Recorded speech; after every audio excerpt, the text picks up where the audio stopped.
হ্যাঁ সুইপার আছে, সুইপার নেয় ময়লার 20 টাকা নেয়। পুলিশের বলতে এটা একজন লোক আইসা নেয় 50 টাকা করে নেয়। পুলিশের নাম বলে না, উনি থানার কথা বলে নেয় 50 টাকা।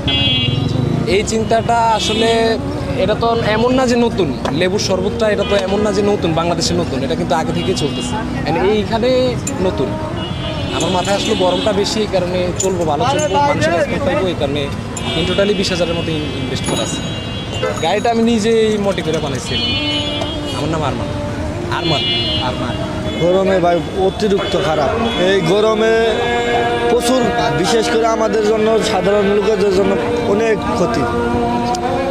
রাস্তাঘাটে পানিও পাইতে ঠিক মতন, খাবারও হয় না ঠিক মতন। পুরা ট্রেনে এলাম আমি এই পর্যন্ত, এই মাত্র 1 গ্লাস শরবত খেলাম।